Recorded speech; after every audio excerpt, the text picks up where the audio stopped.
Welcome. Welcome to the first episode of the Great British Pinball Podcast.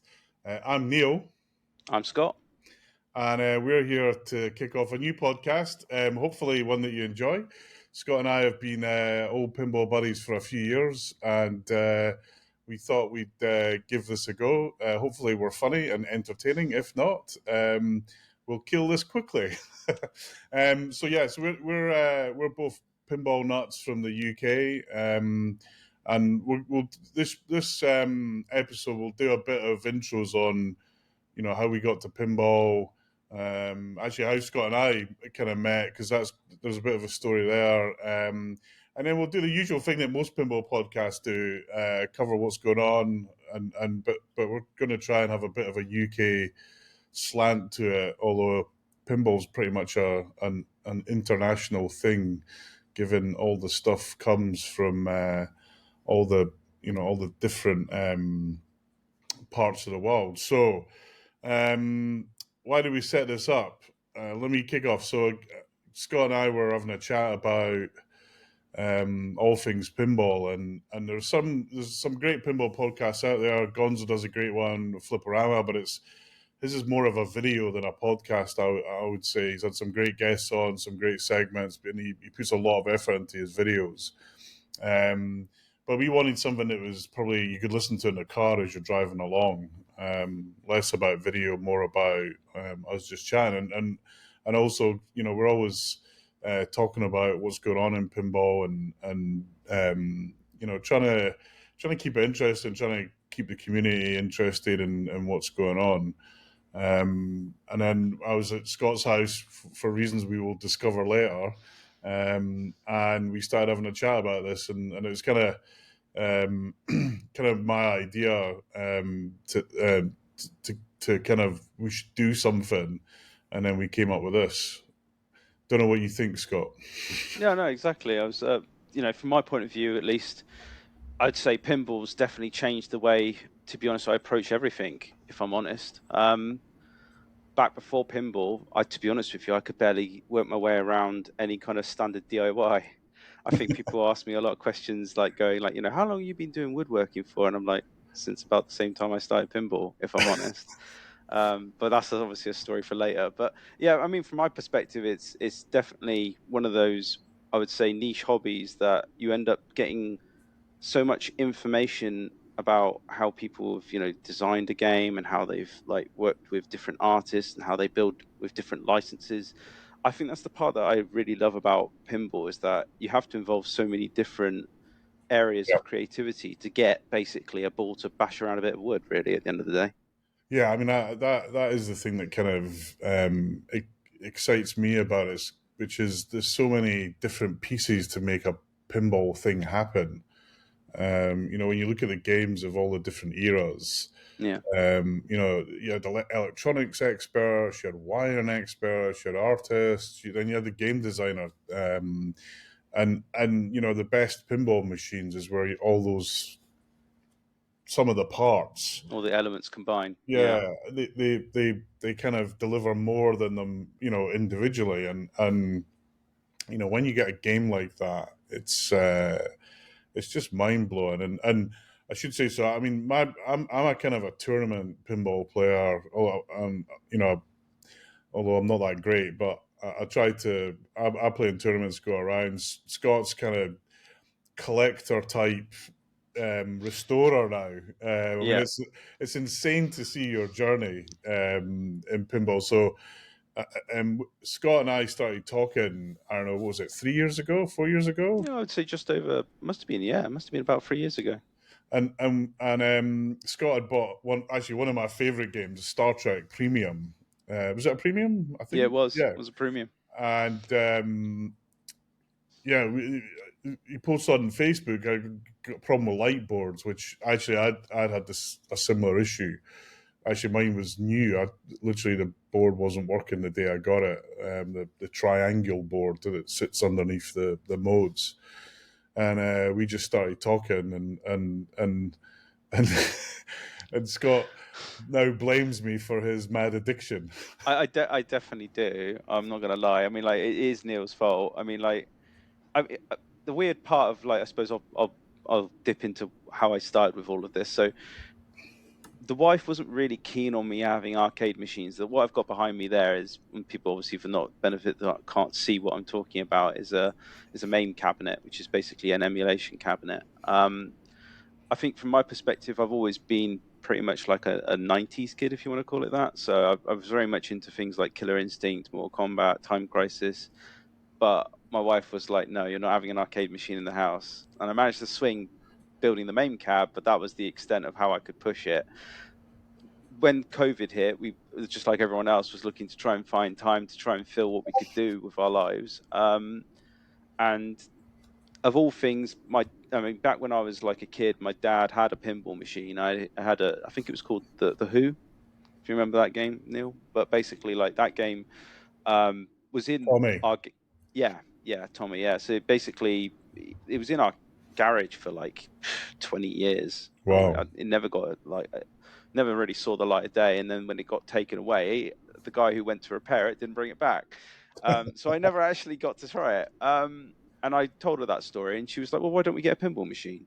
Oh, And I awesome. was like, "Okay, I'm not going to say no. I mean, those things cost way more than an arcade machine, but let's entertain that idea." And then obviously we stumbled upon that advert for a Star Trek Premium, and obviously I had loads of issues with it. As you know, that game was far from a great condition for a first time buyer. I found, being a modern machine, it would be free of issues. But thankfully, Neil, as I say, I think if I hadn't have got that, I probably wouldn't have met you, and I probably wouldn't have got into the hobby as much as I did. So I think it was for the best, really. Yeah, I mean, I think, I mean, it's the thing when people ask me about, what game should I buy, and they talk about, oh, I'd love an Adams Family, and I'm like, if you're not into pinball, buying one of the older games can sometimes be an uphill Oh, learning absolutely. curve. Yeah. And I remember it myself. The first game I owned was Bride of Pinball, and the I forget what it's called, but the voltage regulator where the power comes in, Okay. Yeah. it blew within 2 days of getting the game, and it was like a real baptism of fire because I was trying to track down where this, why is it not booting? And it was obviously something power laid. Luckily, Yeah. there's a guy um, that I phoned, and it was local-ish, and he came round and fixed it and fixed a few other things. But then I realized, actually there's a lot to learn about these games. So Huge amount. downloading the manuals and kind of reading them on the train, and just trying to get much more of a view of them. But yeah, I mean, if I tiptoe back to how I got to where I am, which is, I think we've both kind of gone from zero pinballs to pinball crazies, as I might call it. But I played pinball when I was like you in the arcade, so late 80s, early 90s. And I was at uni in Edinburgh, and there was this place in Edinburgh called Ellie Amusements. It's actually an over 18s place, so when you went in, you kind of stuck your head up and tried to make yourself out to be taller than you were, so you'd get in. And I would you just quietly, if you were kind of confident and you just kind of stormed in, they never used to really bother. It was the little kids, they just didn't want. They had fruit machines and stuff, and it was. I think back then fruit machines you weren't allowed to. Kids weren't allowed to play them. In fact, I think that's still the case. But and like you, I was an arcade fan, Street Fighter, the fighting games, but I was just terrible at them. It used to frustrate the hell out of me. We playing, there used to be a bunch of guys that would play for kind of pound notes, and I would just lose all the time. And then they got this. It was actually Bride of pinball machine in, and I started to play it, and because it's such a straightforward game, I would get the multi ball and it'd be yay, and I got my name on the high score a couple of times, and I thought, oh, I'm really into this. They then got a Terminator 2, and it went very, very drastically the other way because it was just such a difficult game.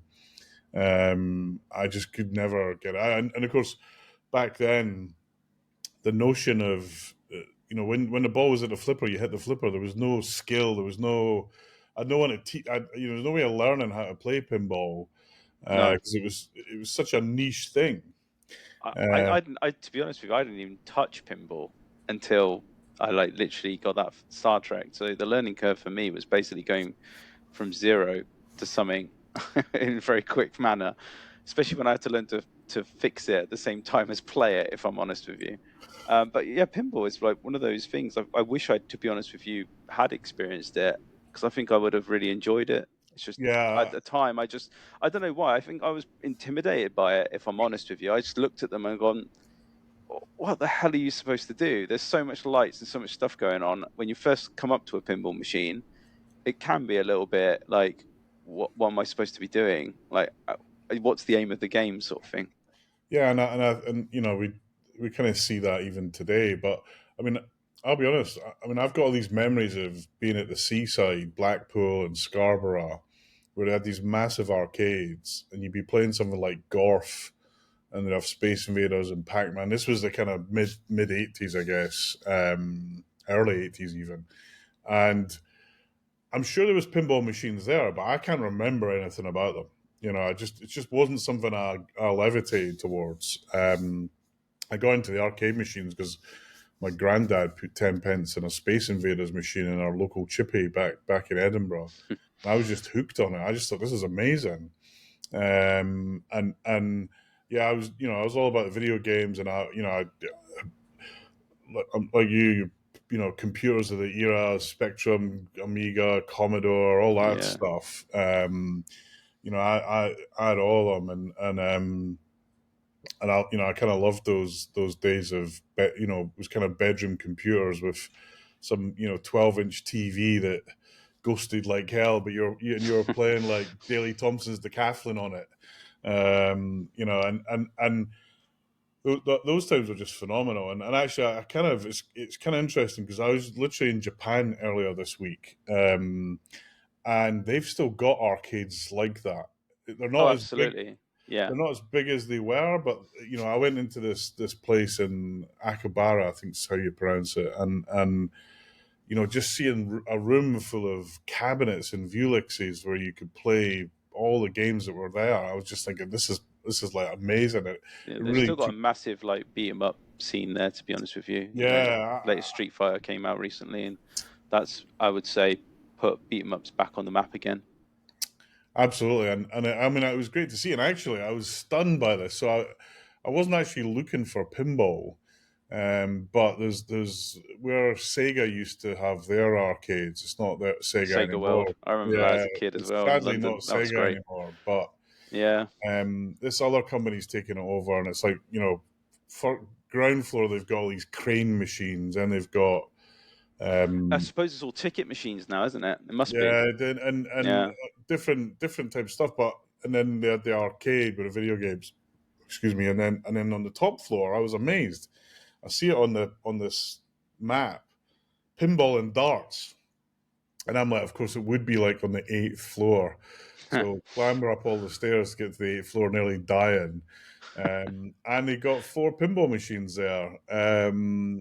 Sadly, a Pirates of the Caribbean The from JJP GTP. one, wasn't it? I saw your picture on that. I And was really surprised to see that on I was location. I was blown away to see it, and unfortunately, it wasn't working. Oh, And then well, they had JJP game for you. yeah, it did make me chuckle. And then they had actually it was 3 games, so they had a Star Wars Premium, which played really nice. Although it's not one of my most favorite games, but rare to see a premium. Actually, I don't think I've ever seen a premium Star Wars ever.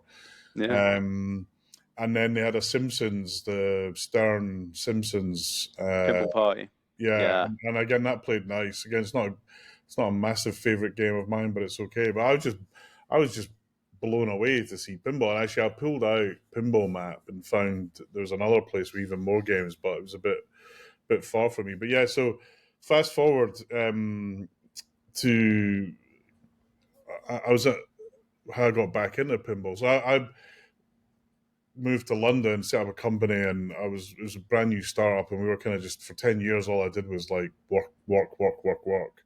The whole '90s is like a blur to me because I was just in the office constantly.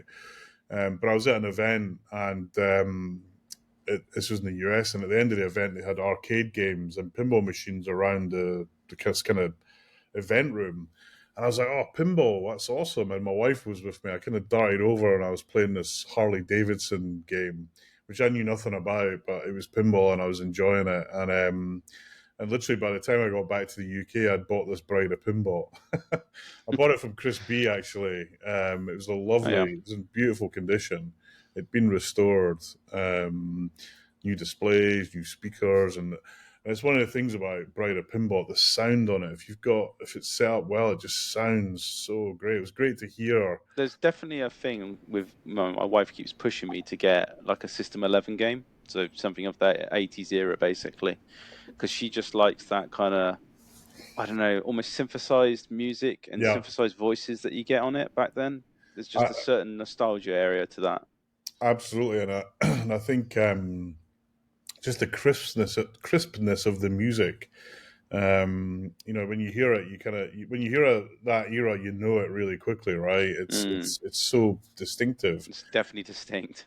Yeah. So yeah, and it kind of leads me into why I love pinball, which is you've got all these distinct eras, um, like the kind of brighter pinball era, the System 11s. You've got, I know you're a big fan of the DMD 90s games, Definitely. Bally Williams. And then you've got the 80s games. Actually, even before that, you've got the EMs, electromechanical. Yeah. And I love them, but it's one of the, I've got, I think I own a game from just about every era except EMs because they're just tricky to keep running. Well, And definitely, yeah. I mean, as they get older, let's face it, they're going to need much more love and attention. yeah, and it's and for me, I like to play. I mean, I don't Sure. mind. I like tinkering as well. I like adding mods. I like adding bits to the games. But when I want to play, I want to play, right? And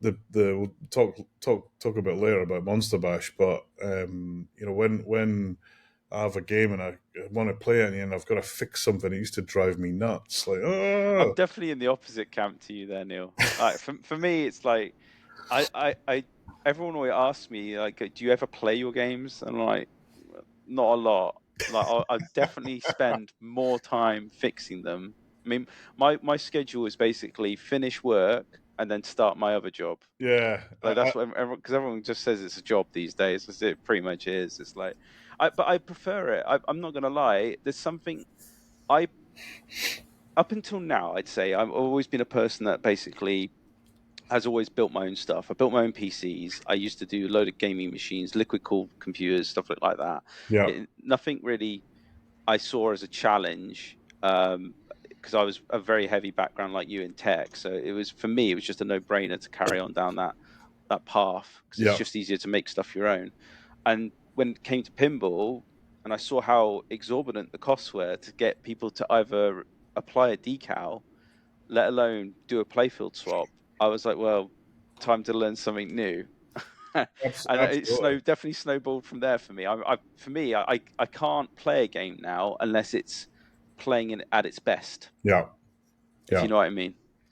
yeah. I mean, I tend to agree with that. I think it'd be interesting to see as you get older, mate, how what your patience goes. Because I'm very much like, yeah, I used to build my own PCs. I'd always be tinkering stuff now, and I think it's partly about how important your time is. I got grandkids. I got so Sure. many, and it's like if I find half an hour, I mean, it's almost a scandal. I got this big games room here, and I'm hardly ever in it. And in some ways it's shocking, but when I get half an hour to come in here, I'm like, oh, here we go, I can play. And actually I tell my wife that I work in this room now because I work from home, but I kind of tell my wife work starts half an hour earlier so I can get over and get a few games in. But it Do you is always get the questions from people in the background if you've got your camera on? Do they always go, "What's that?"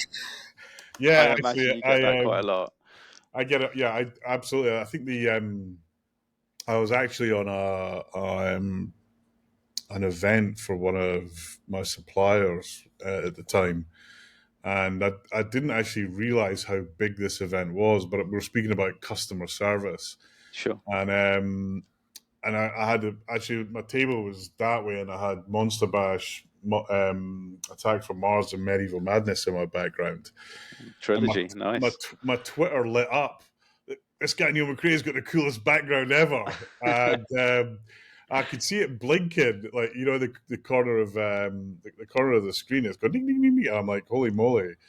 And then there was a few other folks that are in telecoms that are into pinball that kind of appeared out of the Yeah. woodwork, and which was quite cool to see that there's other people in the industry I'm in telecoms, and it was cool to see them come out and all, and that was kind of it's kind of one of the COVID side effects. We all got to see a bit more of each other's lives because we were working from home, and it's kind Oh of it's yeah, it definitely exposes your hobbies, doesn't it? I mean, like, amount of people I've found out that had similar, like, either shared hobbies or knew other people that had worked in the pinball industry. In the same thing to you, because I work in, similar business basically. It's telecoms and managed services, yeah.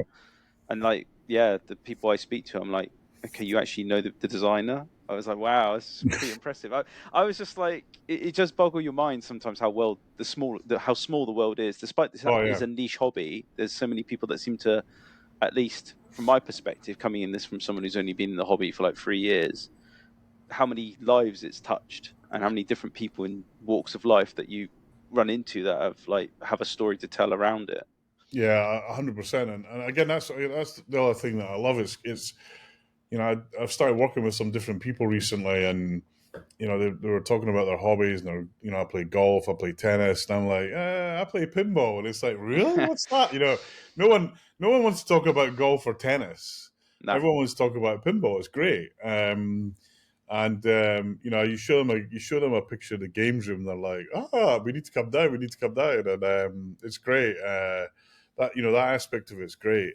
Although I think there's quite. I've had a few in this room. I've had a few suppliers down for events where Well, that's cool. Neil, come down and play some pinball. I was like, yeah, okay, come on down and bring some pizza. But they kind of then the stark reality of how challenging pinball is kind of hits them, and it's like, well, this was fun for a bit. Although a few other folks that I've played, I've kind of got right into it. But it's the nostalgia versus the modern stuff appearing is something it's kind of, when people see a modern pinball machine, they're like, wow, I didn't even know they made them anymore. Oh, I get that all the time. It's like, Yeah, because I have work colleagues, we have pairings where basically, because I work in like pre-sales, and like he's always like going, "You going off your second job?" Then I'm like, "Yeah," and he's like, and because he just goes like, "What's the latest release then?" Because for him, he had, just like at you, he thought pinball had died off in the 90s. yeah, So although he knew about it, he didn't know that it's had a resurgence. So now he's asking me like, which one's this? When's the next release coming? He keeps like everyone else going, when's the next? They're going to do a Back to the Future, and I was like, uh, that has been a long rumor for a very yeah. long time. Hopefully it happens, but we'll see.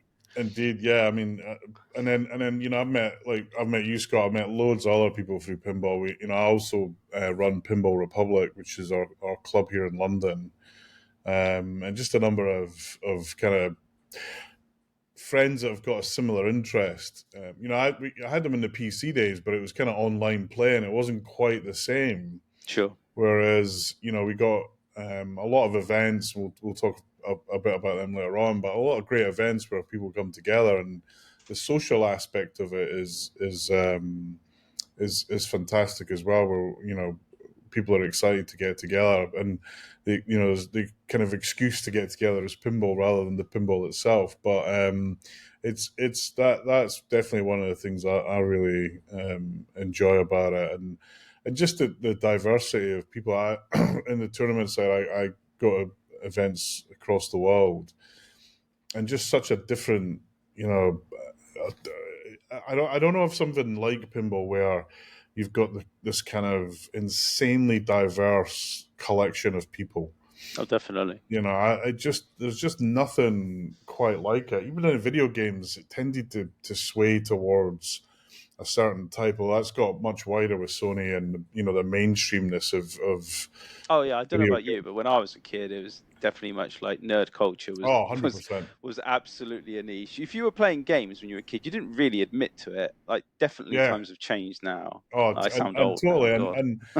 and in my respect, I mean, I'm glad of it because it kind of Oh, set absolutely. me on a career that I've really loved and I've kind of been fortunate about. But yeah, I mean that whole um, pinball community, and it's small enough that you get a few characters in it like Canada and Nap Arcade, and they're kind of universally known as opposed to video games where there's just so many people in it you can't keep track of them. Yeah. And then the internet is, my job is building the internet, and it's great to see pinball come alive over the internet with streaming and YouTube. I mean, the amount of pinball content on YouTube is just insane now. And it's great because you can kind of Google something. I've got a broken thing, and then you'll find someone who's fixed it, or Or and found a way around it. I mean, like, there's a lot of you can imagine from my perspective, coming from somebody who's restoring them. I really have to dig around every corner of the earth. I mean, like, we touched on it earlier, about like deliveries and stuff like that. But I mean, I've had stuff from Australia, Germany, Sweden, Netherlands.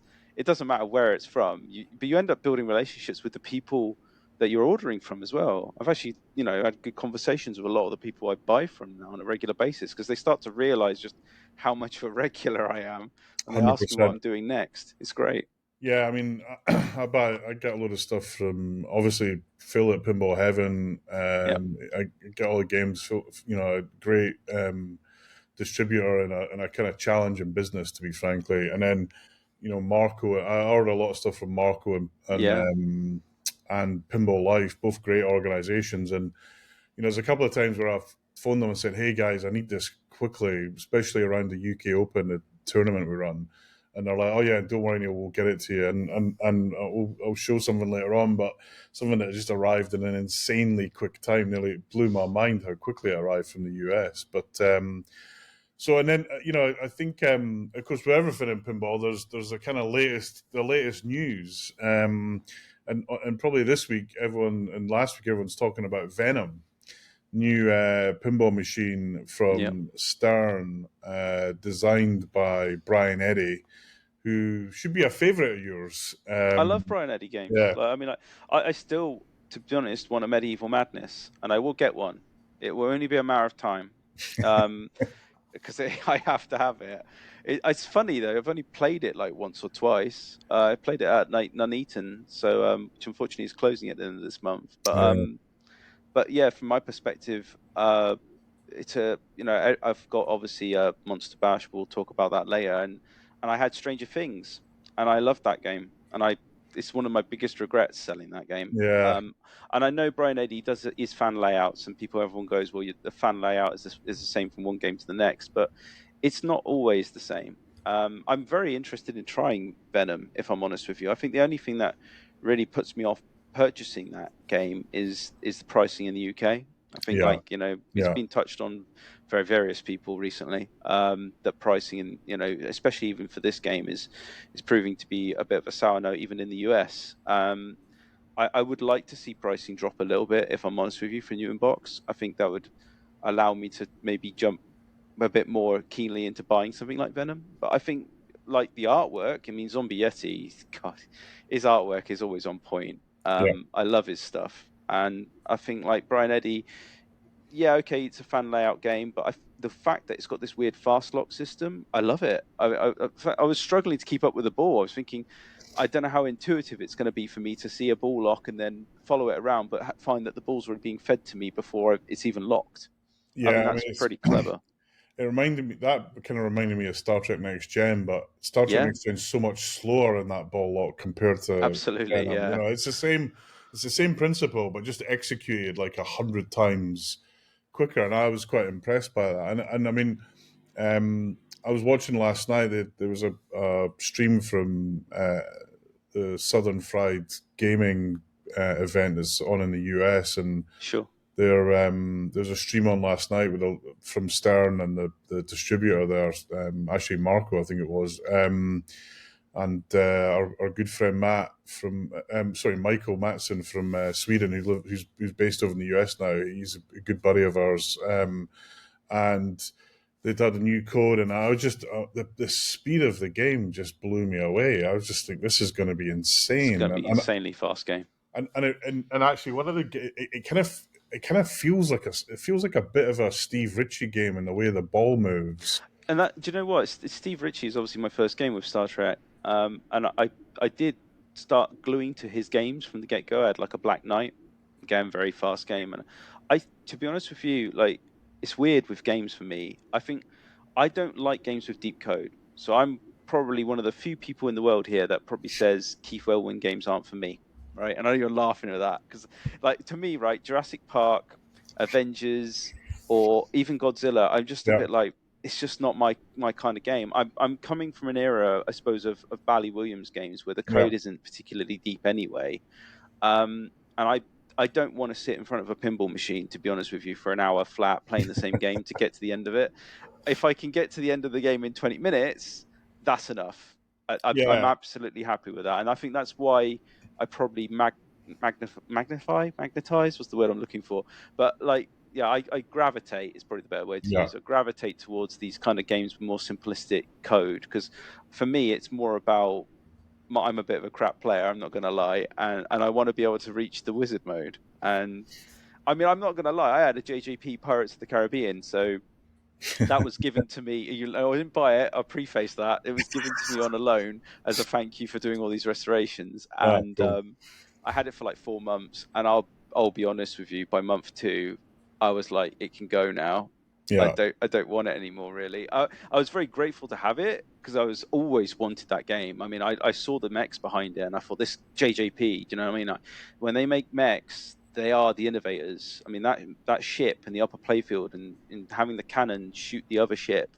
yeah, There's so many what I call pinball moments, which everybody coins that phrase now. But to me, that pinball moment was one of those kind of like when I had people round, they'd gravitate towards that game because they aren't into pinball.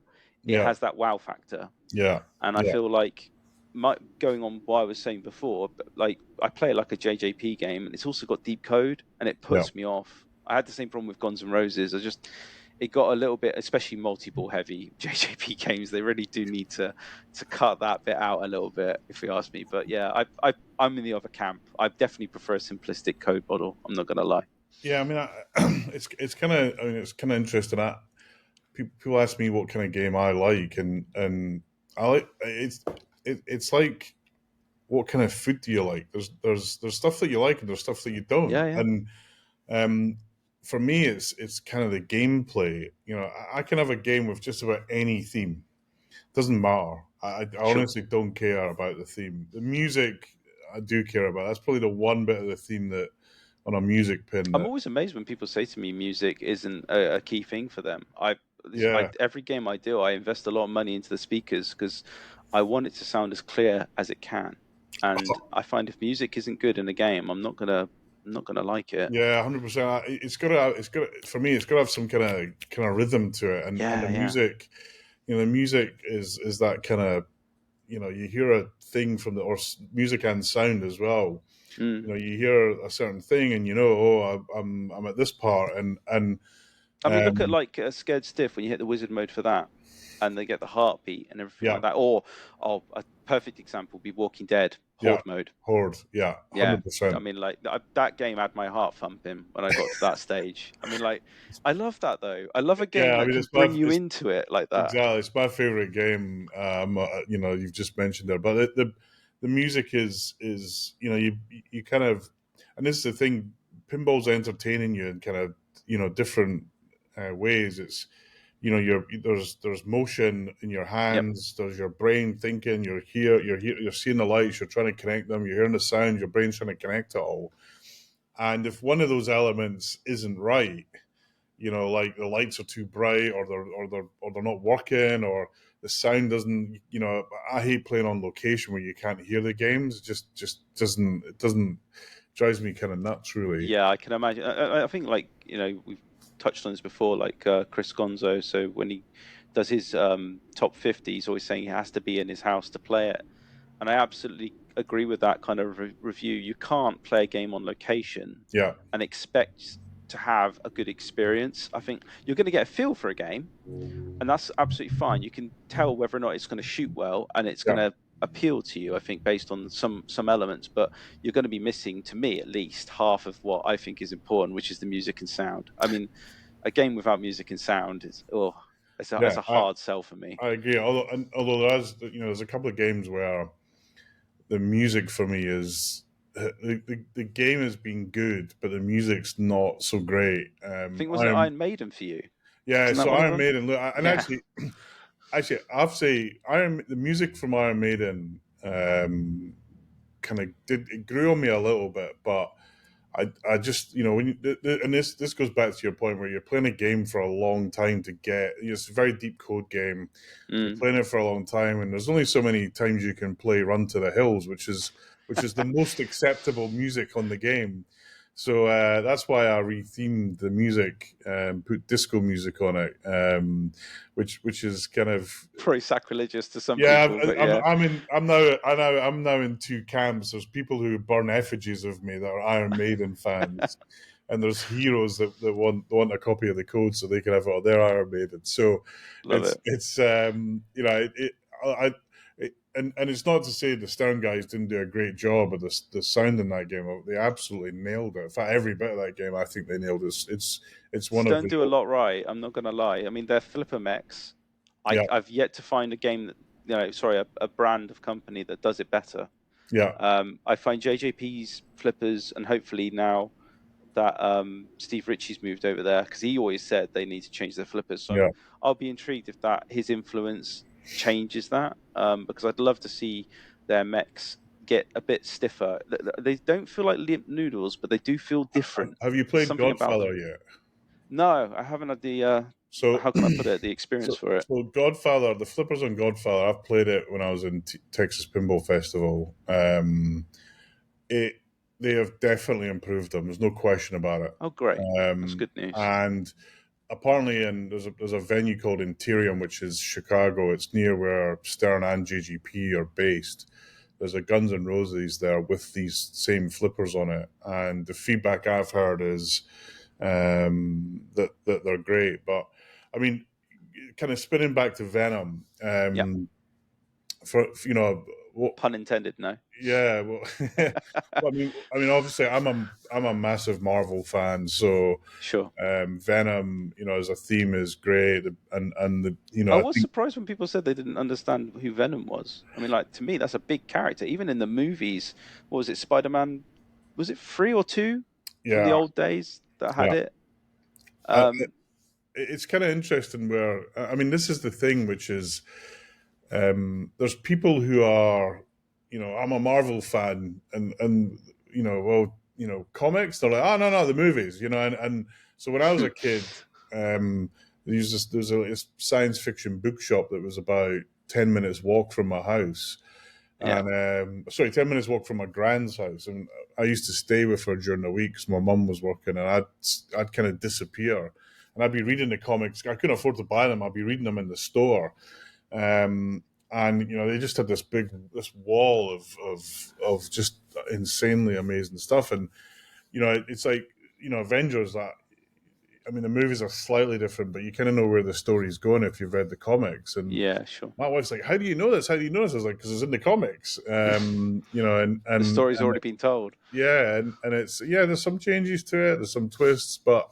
the core story, which they don't have to actually they didn't have to change because it was a great story. It sold millions, Sure. right? So, but for Venom, you're right. It isn't one of the. I mean, the movies have helped, but it's I've He's kind of certainly not feel a main feature character, I'm not going to lie, but he's not, I would say he's unknown. I would say I would put him yeah, up there with Deadpool as yeah, an I example. agree.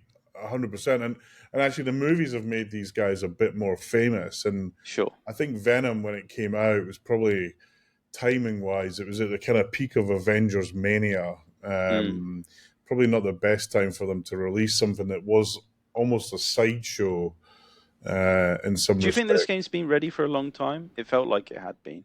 The game, I think they've been working on Venom for a long time, and I think Yeah, with COVID and the supply chain issues, my and sense dropping is that, down to 2 cornerstones a year, sort of thing. I imagine yeah, that's what had a and knock. also I think again the sense I get was as Bond was pulled for. My belief is Venom was originally going to come out when Bond came out, but they had to Okay, pull that forward for the 60th anniversary. They were then going to do. I think they're also going to do Foo Fighters, but I think the drummer dying made them have to move Foo Fighters. okay. And then Venom's kind of been this ping pong almost, but I'm glad to see it out. I mean, I think it looks great. I think the way it shoots is brilliant. I mean, the code, with I forget the guy's name, Zach. You The mean Dwight? Dwight, yes, sorry, of Yeah. course, sorry, Dwight. He's definitely a role player type. Build. Do you know what? I love the fact he brings. I said all to you before about I don't really like complex code, but I like the fact he's bringing something fresh to pinball as well. The fact you can have a kind of RPG element, as you say, like where the character can be leveled up. I'm hoping he does a bit more with it, like Yeah, when you do the boss encounters and stuff like that. I hadn't seen a lot of it yet so far, but I noticed there was some things like the flippers getting reversed, a bit like Rick and Morty kind of esque kind yeah, of play there, where they can play around with the flippers and reverse left is right, right is left. I'd like to see more stuff like that, if I'm honest with you. I'd also like to see it, if I'm honest, some sort of online play.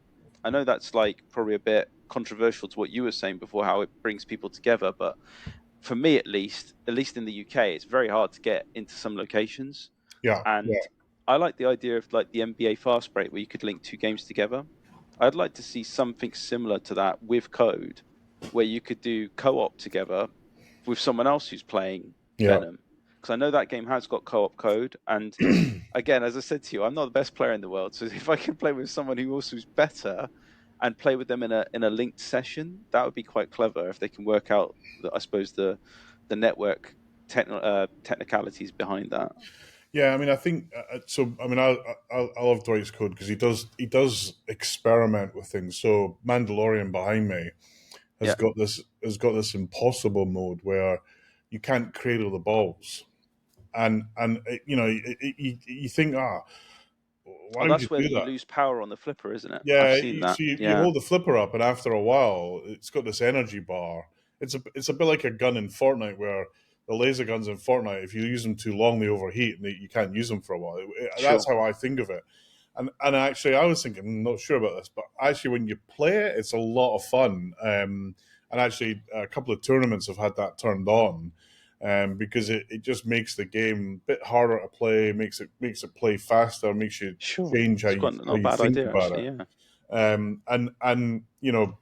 Yeah. Dwight did the co-op mode in Turtles Yep. and other stuff. So he does like to experiment. And actually, if you watch the video I was talking about earlier on, it does feel like that he's headed in a way where if they could make the network code work, that you could see some network interaction in the game. I mean, I kind of hope they do try and experiment with that. It's difficult, and you always get Very. people. Well, how do you know that your tilt set the same up? But Yeah. it's not what it's about. It's about coming together to have some fun over the network, and Yeah. Exactly. we're not playing for money or trophies or anything. It's No. just a bit of fun. And actually, if they do it where you have to have them side by side, then we get a few events where you bring a couple of the games together, I and say I it'd was be a lot of surprised fun. that. I mean, I don't know if there's any other games that do that, but NBA Fast Break is the only one I know that had that kind of linked play option. And you go back to that element we were talking about with beat 'em ups. How just like COVID for everyone else, the tournament play got affected, and then a guy had to reverse engineer code to make some of the old retro games work over wide area network, and Yeah. it worked well. They did like predictive moves, so it could understand like basically a frame by frame action of how like Ryu or like Ken was doing a kick or whatever. It could predict it, and it would do error correction based on whether or not it knew someone threw a high kick or a low kick and stuff like Oh that. wow, It's I way didn't more know about that. complicated than where I'm trying to I suppose, poorly describe it, but to be honest with you, it took off really well to the point where people like, big brands like Capcom have been putting it into their games now. Excellent. And I feel like, okay, pinball, it's not even anywhere near that yet, but even if someone just entertained the idea of doing it, I think it'd be interesting to see what they could come up with.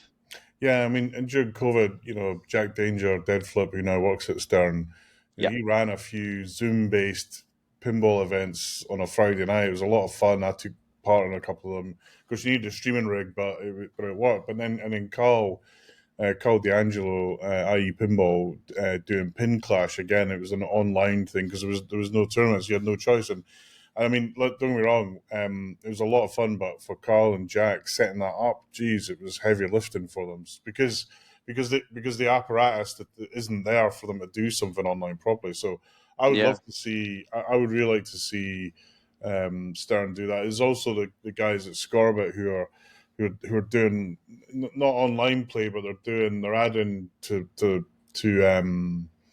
older games the ability to challenge each other. They're adding I forget the name of it, but the whole achievement side to Yeah. See, older games. I really like the fact, and I'm not sure if who, so you have to correct me, but my understanding was Scorbit kind of pioneered that, and then Yeah, obviously we've got other people like Stern now have done Inside the Connect, and yeah, that definitely is a step in the right direction for me. When people started saying, "Oh, it's raised the price of the game and everything like that," but I thought actually, I got myself an Elvira House of Horrors premium recently, and that yeah. came with it, and I got to admit that really does add to it for me. It gives me personal goals to go, okay, I haven't got this achievement or I haven't done that yet. So I definitely feel like they've hit onto something there, and I hope they keep pushing it. To be honest with Yeah, you. and I don't forget with Elvira, I think there's a Halloween achievement that you can only get on Halloween. Oh, really? And I Okay. think, and also there's a Halloween one. And I think there's a Christmas one because I went. I remembered about the Christmas one. I thought I must go play Elvira. I've got it as well, and then I forgot. I was like, damn, I can't do that again for another year. Yeah, I mean, just those little things that that you add with some like achievements. And you're right. I think it definitely increases your own personal play. It's the same when they brought it to video games. Right, I'll move us on a little bit. So a Yeah, couple sure. other rumors kicking around. The one there's the He-Man and the Masters of the Universe. Is that a theme that excites you? I, you know what? I mean, again, it's definitely of my era. I think He-Man. I mean, I know a couple of people definitely would buy one. I think it would have to be based on obviously the original cartoon. I'm certainly Yeah, not really a fan of the recent, if you want to call it remake that Netflix did.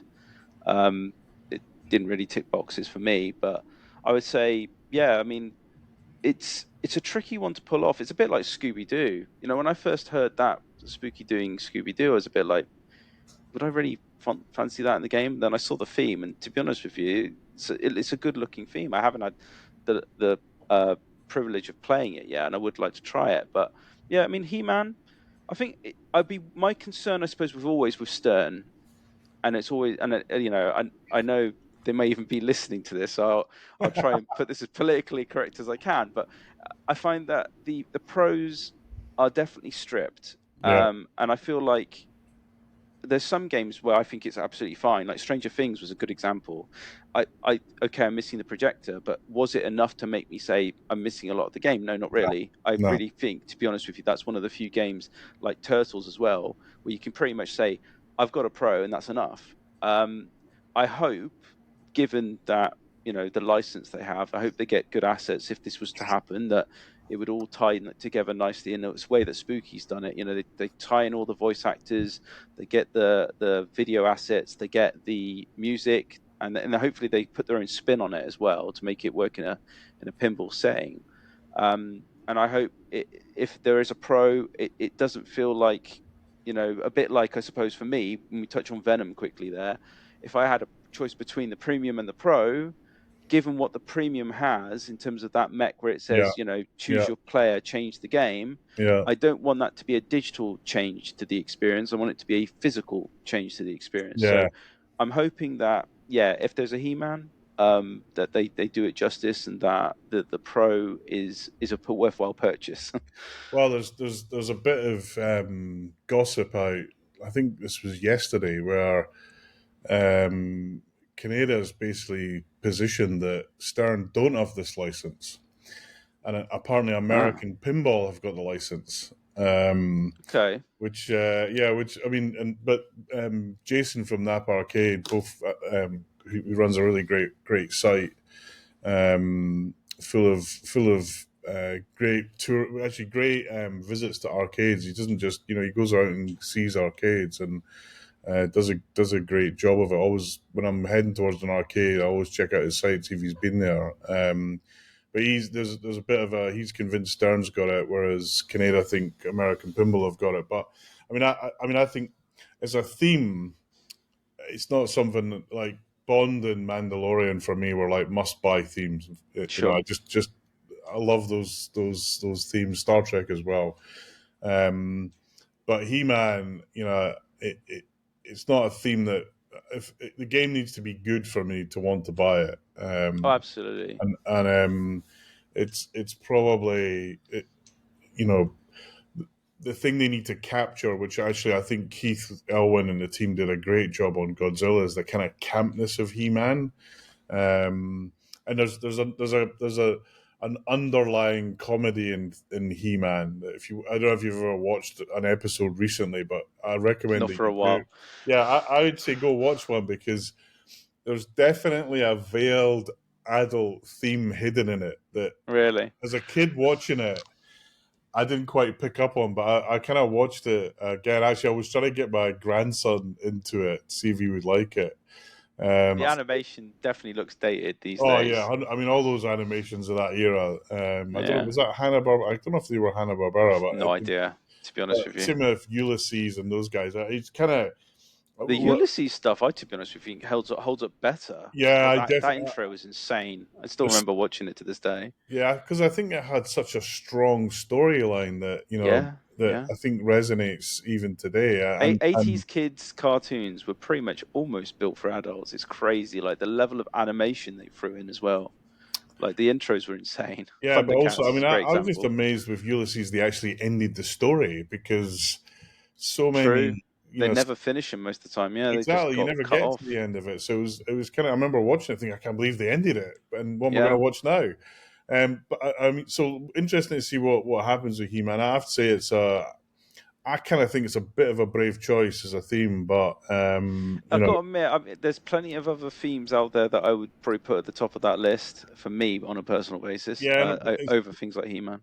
but it's also like how much did they pay to get it? If they got it Mm. cheap, then they might be able to put more Well, in the that brings game. me back to that whole bill of materials argument. If they spend too much on the license, that tears away from the bill of materials, and then we'll end up with a stripped down game. I mean, like Led Zeppelin probably was a good example of that. Yeah, I like Led Zeppelin as a game. I think it plays really well, but it isn't one of the most, especially the Pro. I mean, it's like two ramps and you're done.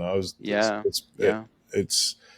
I didn't realize quite. I mean, I'm talking about. I've got the LE here now. I loved it, and then I played a Pro, and I can see, and I can see why people are frustrated about it because there's not a There's lot some in it. pros that are perfect, like Black Knight. I Yeah, mean, God, I argue the flow's better on the yeah, Pro 100%. versus the Yeah. LE or Premium.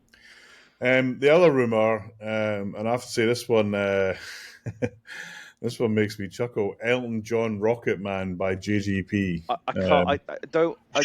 JGP, if you're listening to this, please stop doing music pins. I'm done with music pins. I can't.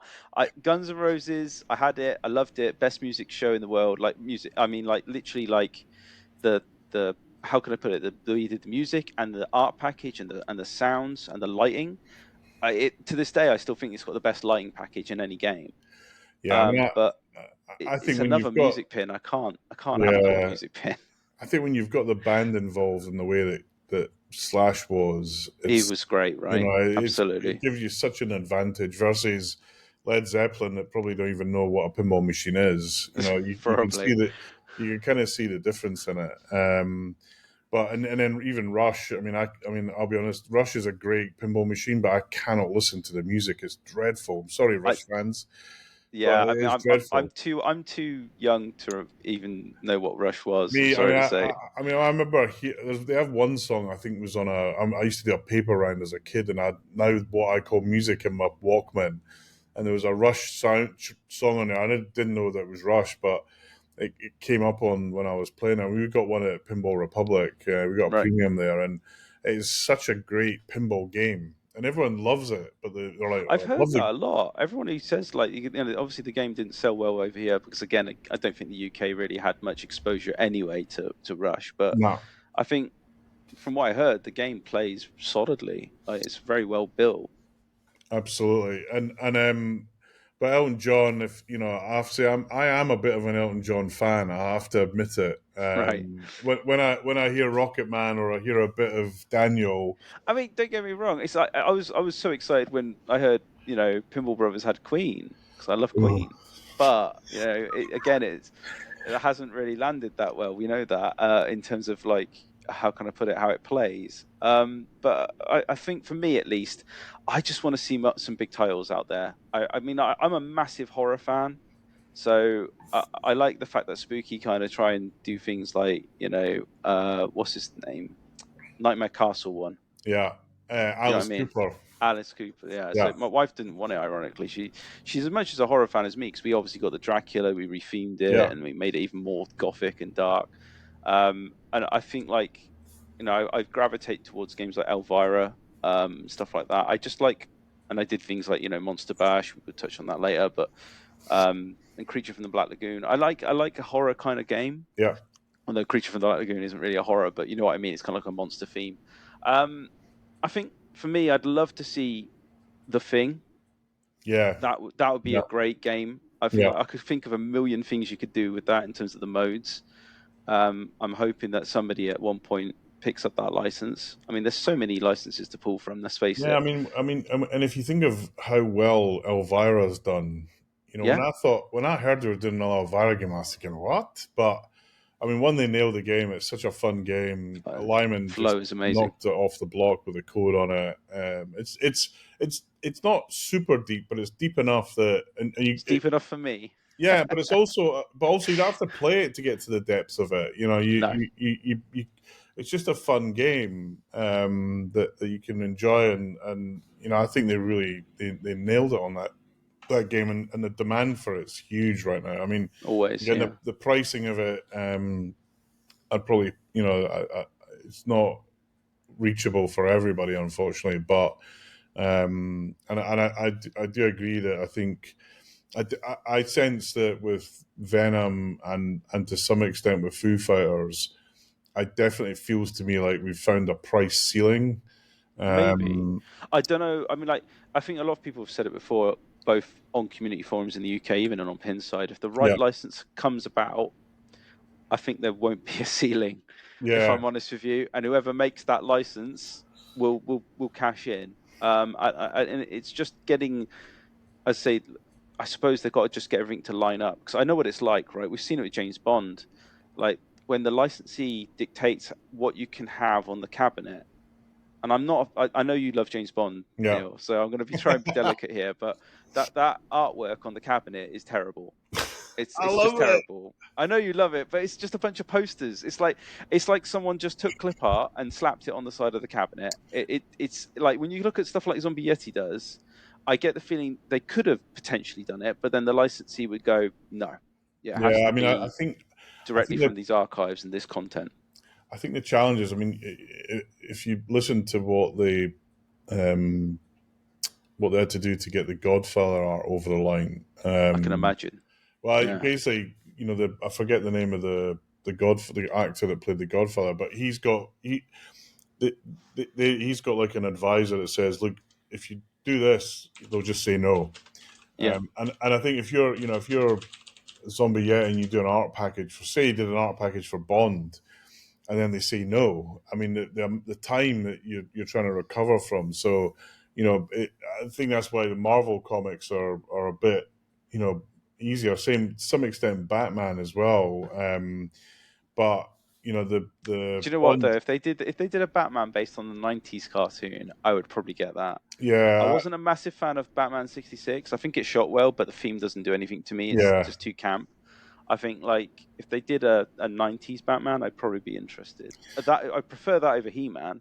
I'm not yeah. gonna I mean, lie. it's kind of interesting because they did that with Spider-Man, the Vault of Spider-Man, and it didn't go down so well. I think partly because of the call-outs, but and also there's a lot of other good games at the time. But I mean, I Sure. think you're right. I mean, everyone's watching if Elwyn's new game, if it's really Jaws.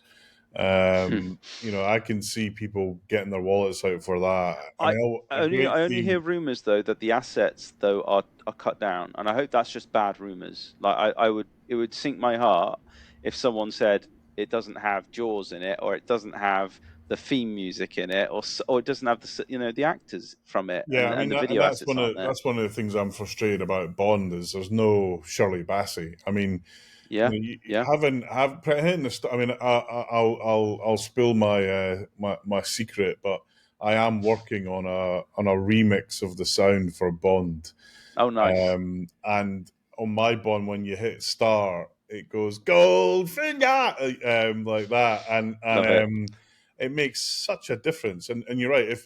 If there's and I think this is going to be one of the challenging things in Jaws, which is Jaws is about the build up. You go dan it, and then it slows Sure, down, and it's that kind of breathing build up to the action, and capturing that is the music's crucial to it. First off, if they don't have absolutely. that music, it's dead. Yeah, yeah. It will um, be. It will be dead sorry, on arrival. it will get such abuse. It was like Guardians. I mean, the original Guardians pin had none of the music in it, True, and it was true. dead. No one was buying it.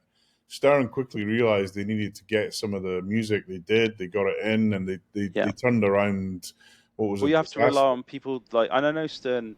They get because I remember I had a conversation at one time with one of the owners of Pinball Brothers back when I had an Alien, Yeah, and he was always telling me about like there's always a heavy mod community, and they have to dance the line between their licenses to say that yeah, they've locked down the game enough to kind yeah, of say you can't alter this IP, and I've always found it a little bit, I suppose, relieving in some way that you've got people like Cleland doing his yeah, code, or other people like when they did the movie code for Jurassic Park, and you can kind of make these alterations to it. And JJP, I find that's one of the biggest pains for me is like the drives are encrypted, yeah.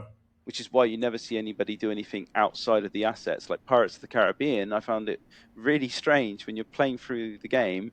There's literally no Nothing. actors Yeah, on the videos. There's yeah. just a door opening or a sail going down. It's like that. Obviously, Disney was just like, no, you haven't got the rights to show these actors. Well, Um, I think it's more pay. You need to pay more money. Probably, yeah, yeah, I you're think you probably can right. get all the assets, but you've got to get your checkbook out. And I think that was a challenge for Pirates. It was even worse on Wonka. I mean, so I love Dialed In. I think it's JGP's great game. Sure. And then Wonka, Phil loaned me one to play during COVID. And I'll be honest with you, after two games of it, I turned it off and didn't play it again. It was, you can't have Charlie and the Chocolate Factory or Willy Wonka if you don't have the Candyman. I mean, Yeah, it's that's just true. like, what? Where's the Yeah, Candyman? It's one of the most, this memorable song moments. Yeah, yeah. is just. I'm like, nah, this is terrible. And the game it didn't shoot great either. Wasn't terrible, but I just thought, no, no, no, no, no. And to me, kind of for me with Star Wars, it kind of felt like that. But this is the thing.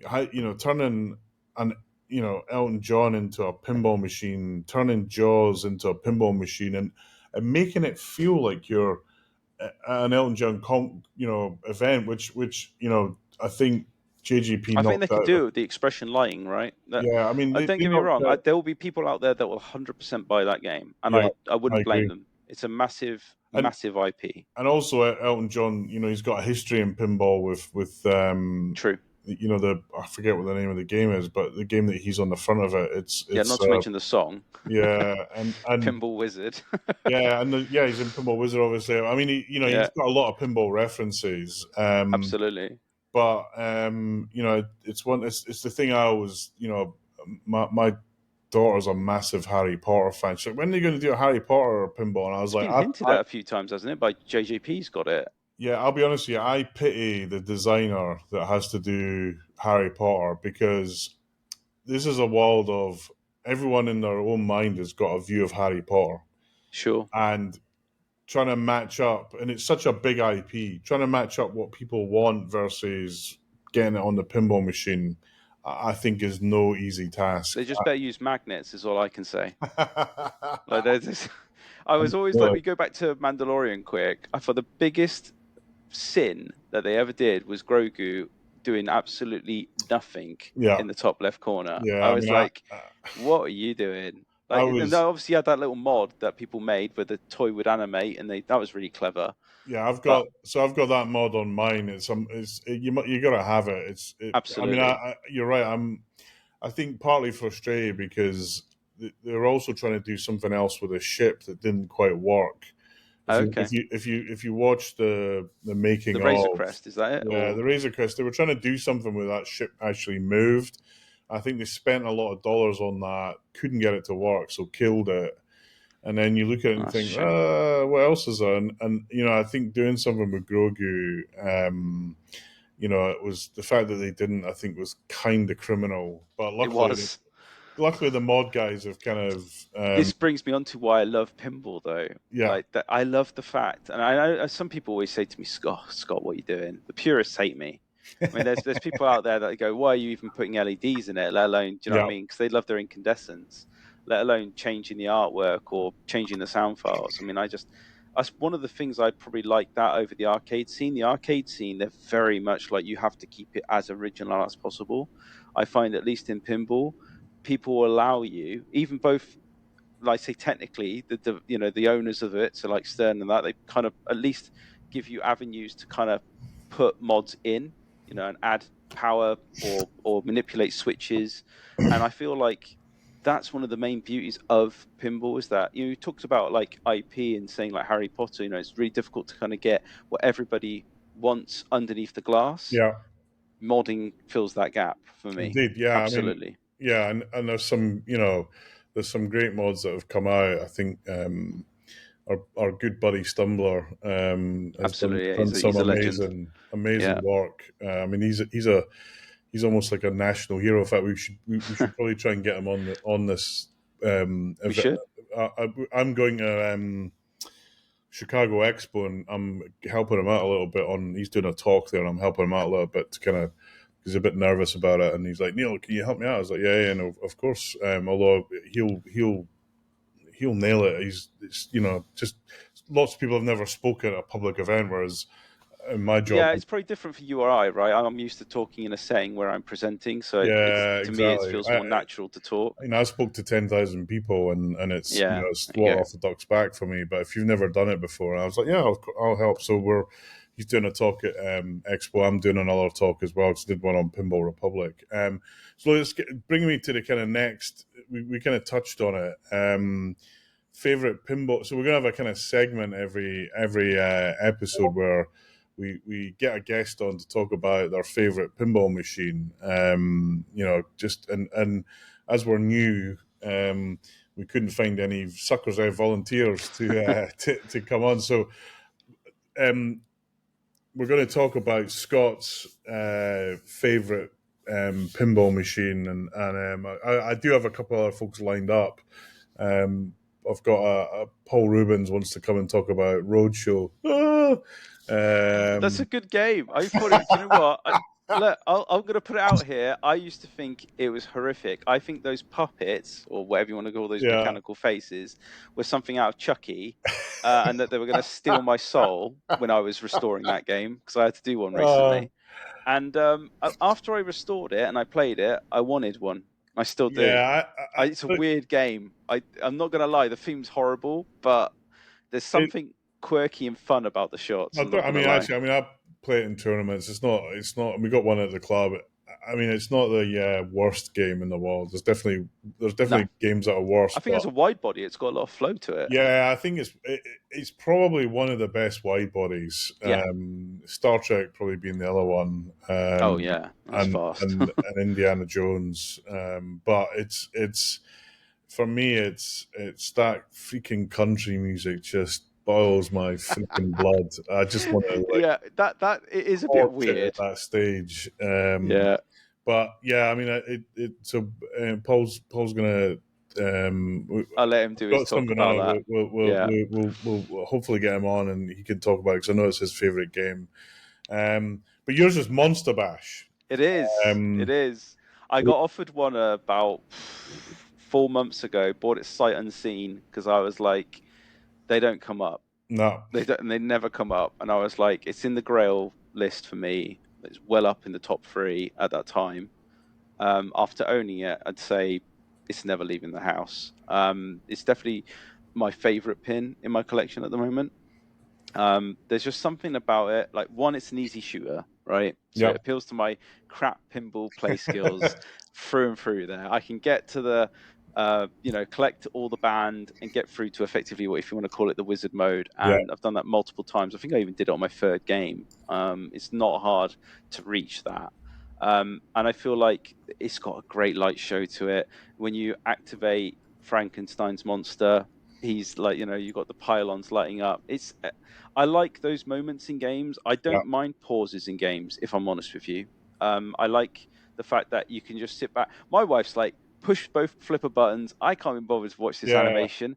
I can't stop watching it. Every time I get to it, I'm like, no, I'm going to sit there and I'm going to enjoy this bit because I like it. And again, going back to what I was saying about restorations, I have to have a game playing right. If that doesn't feel right, like something's not working as it should because a switch is broken and Dracula's not coming out or Frankenstein's monster's not coming down, that would irk me. I have to have it playing perfect. yeah, And that game is packed. yeah, It's got toys everywhere. I mean, they yeah, couldn't put any more on that playfield if they wanted to. It goes back to that before we went on air. I said to you before, like, uh, Monster Bash for me was kind of like the last gasp of air from Bally and Williams for me, like to say we're still relevant, we can still yeah, make great innovative games. And it definitely felt like there was a lot of innovation in that game. Like the whole, as I said, piece, the music was really good, the call outs are really funny. I love the humor in it. I think like it's like Elvira, if it's got that kind of I don't know what would you want to call it. Kind of, it's not snide humor, but it's kind of like innuendo humor. Do you know what yeah, I mean? yeah. I love it about it. It's a great game. Yeah, I mean, I love it too. It's one of the games that pulled my wife a bit more into pinball. Okay.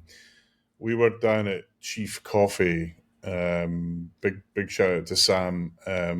And if he's got a great coffee shop the west of London, and he's got a bunch of pinball machines downstairs, and actually a Japanese arcade upstairs now, and some epic coffee. But we went there. We wanted. This was the early days of my pinball career, if you like. We had Bright Pinball. We wanted to play Ghostbusters because so for me, Ghostbusters is like one of those themes that's like, Oh whoa, yeah, it's stop the massive theme. bus, Yeah. gotta have it. And we went down to Chief Coffee, played Ghostbusters. Really, I liked the theme, and actually I wasn't pinball savvy enough to really know if the game was good or not, and I'll maybe cover that in another episode. But they had Monster Bash, and I knew nothing about Monster Bash. I'd never heard of the game, right? And actually they had Medieval Madness, and this was, you know, this was probably and actually Cactus Canyon, and this is probably me getting to know what were the good pinball machines, and um me and my wife were playing Monster Bash, and she was enjoying it, loving it. And I finally get to Monster Bash, the first wizard mode, Yeah. and they're all playing their music and band. I'm like, this is freaking awesome, right? Yeah, it's And great. it's such a great moment in pinball. And I was like, and you know, we came away from Chief walking home, and Mandy's like, "We've got to get one of these. We've got to get one of these." It's like, so that was like a green light for me getting another pinball machine. I was like, "Yeah, here Love we it. go." And Yeah. I imported one from Germany, and it was okay. It wasn't perfect. Had a bit of weird mylar on it. The cabinet was actually in reasonable shape. It'd been re-decaled, I think. But it needed a real clean. I scrubbed it, but also I had I had two big issues with it. That kind of just kind of frustrating. First of all, Dracula, the motor was just really flaky, No, and really. actually I bought so they do replacement motors for it, but none of them work that great. I ended up buying an MBA. I ended up buying two MBA fast brakes. One that was a donor machine. The other one was working great. And I nicked on the donor machine. I nicked the motor off. It's the same motor. Put it Right. Yeah. on, and the game played beautiful after that. But then the other issue I would get was, this 20, 30 years of being in the arcade, the switches, the wire kind of loses its springiness, and the Sure. ball would roll over a switch and it wouldn't register, and it would drive me nuts because I'd have to rip it out, solder a new one in, Yeah. Yeah. and it would just it's like your But that point. that is the biggest pain with Bally Williams games is getting them all dialed in back to like factory condition, really. Yeah, Because when and you get a game, they always have that problem. Some switches won't register, or as you say, a motor. I mean, like even mine recently, I've just finished like restoring the cabinet. I was going to do the playfield, but I just don't have time to do it. Not ready for Pinfest anyway. Um, and my motor's blown, like yeah. yours, but it hasn't. It's just the board's gone, mine. So I Okay. literally have. All I got to do is replace some components. But I thought it's just sod's law. You get everything working, you go to test it, and then Dracula's not coming out of his coffin. Yeah, again, it's that Dracula. That's great. It's just awesome, right? Yeah, When that first happens, it's just like wow, and it just these little things drove me nuts, and actually, I did look at okay, who could I send this game to really polish it up, and at the time there wasn't really anyone before you started doing your restoration, so when they announced a remake, I was all in on it. And I know for some folks the remakes are a bit sacrilege, but for me I they're think they're great. I think they're Chicago Gaming outstanding. Company is probably one of the, I would say, finest examples of games that come out rock solid. I never hear any issues with them. Yeah, I mean I've got all of them. I've got Medieval Madness, Monster Bash, Attack from Mars. I've got Cactus Canyon on the way. Same, I've got Cactus Canyon Alley as well. I'm Yeah, looking forward to that. and hopefully they'll arrive soon. Anyone know when?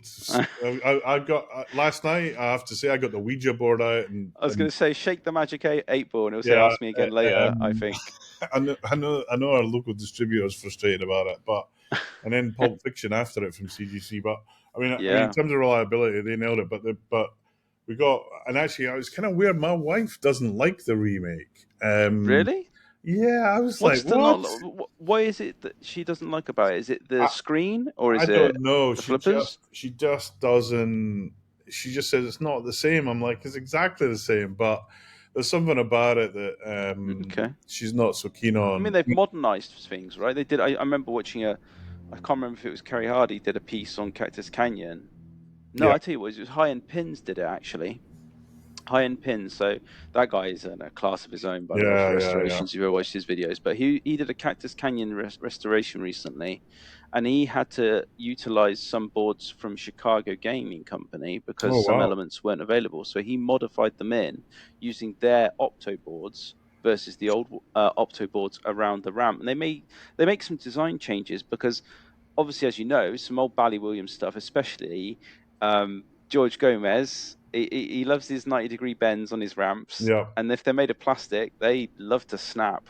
Um, and it's just stuff like that. They just think about the design, they reinforce areas, they give it a bit more longevity. So I don't think there's not much to love about the CGC stuff, if I'm honest No, with you. I Booch, who's one of the tech guys at CGC, did a presentation at TPF on what they'd done to Cactus Canyon, and I was amazed. They rebuilt all the drop targets. They added artwork to bits that were missing on Cactus Canyon. I think it's on YouTube, the video of it, and just the effort that they've put in to not just remake the game, but as you say, modernize it Yeah, is yeah. mind blowing. It's a lot. It's not just like, I think there's a misconception that people think it's got the original light boards in it and stuff like that. It's No, not no, at all. not at all. They've completely modernized it, to the point where it's not even using, like, I don't think it even uses the original transformer, does it?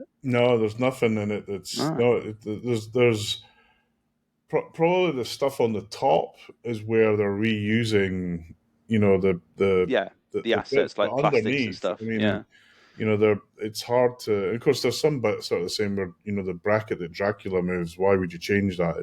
It's exactly what you need, but the motor and board that drives it are different. I mean, and they've LED'd it and put multicolor LEDs in the GI, which and reprogrammed all that, which adds a bit of kind of suspense to it. that's But what it means. It's more than just like a how can I put it, a re-release at that point. yeah, it's It's like a a version remake, two really. almost to some extent. Yeah, But I love it, and they upgraded the sound on it, the graphics on the big display, and obviously the topper, which a lot of folks have seen. But I'm really it's a game that you talk about. You want someone you a quick game of it. If I come in, I'll play it's attack. perfect for that. I'll play Yeah, attack, or I'll play monster, or I'll play medieval. Quick game or something.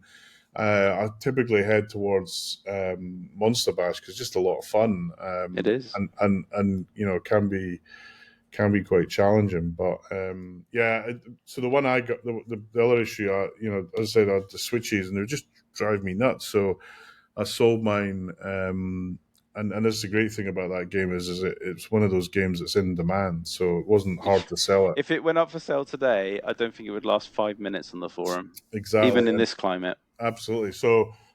And then the remake, they powder coated it and they added a few things. Just beautiful job of it, and Mm, it's easily one of my favorite games as well. So great choice, and Gomez and Lyman, rest in peace. yeah. Just nailed it on the rest of it. And He's a legend, let's face it, when it comes to coding. I hope someone can fill his boots because 100%. I mean, I'm hoping that the Lyman code for Cactus Canyon. I know feedback I've had from Josh Sharp is that it's he thinks it's doable that they can get it out. I certainly hope so because that's one of the good. reasons I bought the game was knowing that there was new code from Lyman coming. So moves me on to kind of the kind of next segment, which so Scott, what's what are the restores you're working on now? What and So we what's talked about big this in the before. restore world? I was going to say, before I came on, I had to have a shower because I looked like almost like the mummy from Monster Bash. I'm not going to lie. I was top to tail in sawdust. Because I'm in the middle of restoring your cabinet at the moment, Indeed. which is the third theatre of magic I've done this year. So yeah, I think like the nice thing about being the third one is I've definitely know this game in and out now. I typically, when I do restorations, I always label everything up, and I'm still doing that now. But I'll be honest with you, I could probably do this almost blindfolded at this Yeah. point. I know that game definitely in and out. And going on like what we were saying before about favorite games, a lot of the Papa Duke games I love. Like Mm. I know you're not a fan of Circus Voltaire, but to me, I had to have it. Same goes for Fear of Magic, and I really would like a World Cup Soccer and a Toe Town at one point. Yeah, it's not that I don't like those games. It's just the hype for me is not. It's not in balance where I think they sit. Like Sure, Totan's like one of those games people will pay 20 grand for. I'm like, yeah, crazy what? money. World Cup Soccer again. I think it's one of his better games. Theo, I think it's one of his better games. Totan, it's Theatre is probably pretty. arguably his best one. I think Yeah, yeah, like there's a lot I like about Theatre of Magic. I like the magnets on the outside, which is a yeah, bit like the ball save from Black Knight. yeah, I like the magnet that grabs the ball as it's coming down the left ramp. The trunk, obviously, that's the great mode of play with yeah. that, which is an absolute sod, by the way. Thanks very much for giving me this game because fixing that bloody mech when it plays up is an absolute eye It's Actually, just a pain in the neck. on mine, I never had any issues with the trunk, so I'm I hopefully. mean, yours has got, like, I would say, some weird quirks on it. Like, when we first got it, like, obviously, as you know, the playfield was, for some reason, enveloped, I think is the word to use, in Mylar. Someone was obviously afraid of getting damage to the playfield, so it's literally plastered with the stuff. The mech for the trunk does make a bit of a grind noise. I think I'll have to check the grease on it. No. The weird part is when it sits inside your cabinet, it catches on the lock bar receiver. Obviously, I'm changing the whole lot. I mean, as part of the restoration, I basically just ditch a lot of components. To be honest with you, sometimes I used to refurbish parts and tumble them and that. But I'll be honest, when I want to go all out on a game, I just push the Yeah, envelope I to mean, say, "Here's your bill of materials." It no, might be and a bit more than you expect, but I think it just looks better to have everything fresh if you can get away with absolutely. it. And look, so this is a game my wife bought me for Christmas. Yeah. She actually bought it, and it's kind of funny. She wrapped it in Christmas paper, and Okay. Well, I think you probably figured out it was a pinball machine, but you yeah, I just didn't posted it know on what the it internet. Has was. anyone got a clue what this is? It's kind of funny, but because I mean, I like the game. It's not, again, it's one of those quick play go to games, but it actually plays. It's such a flow game. It's an enjoyable one, and it's probably not the biggest tournament game, but I enjoy playing it. In fact, it's the It's game a that great game. it's the game that my excuse me, it's the game that my family plays the most. My daughter loves it, and because I think it's got a lot of flow in it, and you It's see that left the ball. orbit, when it Yeah, goes up to the ramp. yeah, I mean, like, you have to get that game perfectly level and at the right pitch with decent flippers. But then, as soon as you make that hit, and then the gates, the optos obviously lift up, the yeah. gates lift up, and then it makes that nice, neat swing right across to the right return ramp. I think that's amazing, like Oh, what he did for that. it is a very it's a great it's a great shot, and Yeah.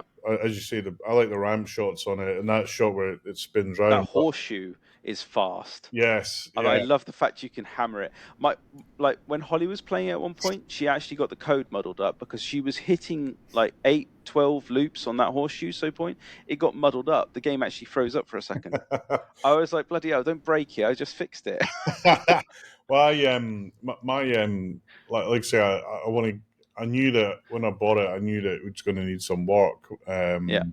And I did a few bits and pieces to it myself, but I knew the playfield needed to be done. So I'm super looking forward to. I mean, and I have to say, Scott, you are a machine. When you get I started, don't stop. you That's just get going. 100%. I'm like, holy moly! So literally in the space of a day, the cabinet's gone. The game's gone from full game to all of its parts sanded down. I mean, it's just insane, the pace that you've got on that. And I look at it and think, holy moly! Having seen a couple of the other restorations that you've done, I mean, I have to say, mate, you've definitely got a talent for it, No, thanks. and Appreciate kind that. of coming from when I first met, when we were first talking on Yeah, Facebook, let's face it. I was asking it's you like like the holy shit. basics. Yeah. Um, but Yeah. it's like again, it's all part of the time. I mean, could I do a could I do a playfield swap? I'm pretty sure I could do one, but the playfield swap's one thing, but a proper restoration of a game is an entirely different kettle of I fish. think the one thing that I've always found difficult with playfield swaps is that the information out there is sparse Yeah, and people's opinions on how to approach things is varied.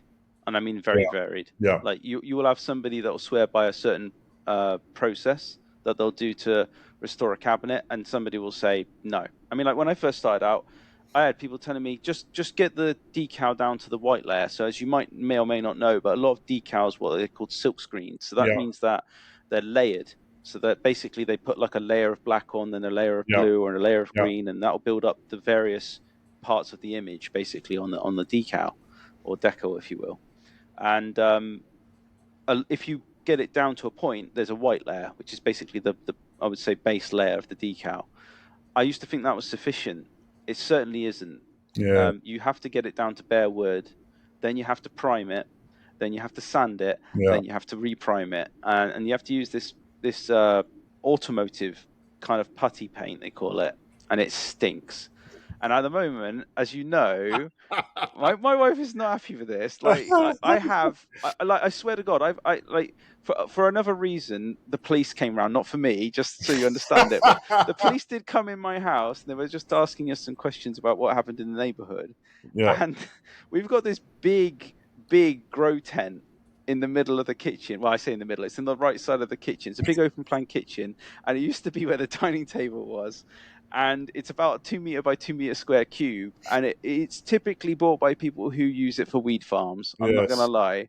The looks I got from them, I had to kind of just say, no, it's not what you think. Because I got like, I got the respirator and everything. They probably think, yeah, he's definitely doing something there. He's cooking something like Breaking Bad. Yeah. But no, it's The meth it house. is, yeah, it is legitimate. I'm using it They've at the got a moment, at drone least going over temporarily. your. They've got a drone going over your house, just Probably. seeing how hot it is. The infrared. Well, it will be hot. I mean, I bake in there. When I told you when I came out of there looking like a mummy, it's like 40 degrees in that room. When you've Uh, got the orbit sander on and the oh shock yeah, I vac, know. it generates heat in there like no Yeah, tomorrow. I mean, I always wanted. I've got a garage in my plan. I was always going to do stuff like that in the garage, but I just Yeah, never got. It's just, my hat's off to you because you've kind of, to restore your own games effectively to make it more cost effective for you. That I think that's an amazing thing, and but I just never get the time to do it. it takes a lot of time. I mean, Yeah, like with I've got work, it I'm down to a bit of an traveling a art lot and now. stuff. Yeah, I mean, like I say, the stuff that you've had come off. People always say to me, you got to slow down. You're going to kill yourself. And I'm Yeah, well, like, I was. I think I'm the opposite. I'm a like the way you're wired to play them. I'm Yeah, wired to fix them. yeah, yeah. I think like I just If, if I don't know why it's like it's if you're literally like enjoying it, then that's great. absolutely love it. Yeah, It's when you're, and that, obviously when I saw that you were starting to do it, in my head, Scott, I was thinking, crikey, don't turn a hobby into a job, because sure, quite often people think, oh, it's the best thing in the world doing my hobby as a job, but for some people it wrecks it. could do. Yeah, yeah. And you just gotta look. It's like everything in life. It's about balance, right? You've just got to get the right balance and stuff. But when I dropped off Theatre Magic a few weeks ago, I was very impressed with the stuff. I'm looking forward to seeing it. Well, And you know me, I'll keep you updated. I'll no, just I know. like You follow when I the get going on it, I progress very quickly. I you can don't do it in a rush. I just work long hours. no, Hence why I was messaging you at 10:30 last night, going, no, I'm still 100%. sanding. And look, if you go on Pinball Info, Scott posts a lot of photos of the restorations. Have a look at them. They're mind blowingly amazing. And what's your backlog right now, Scott?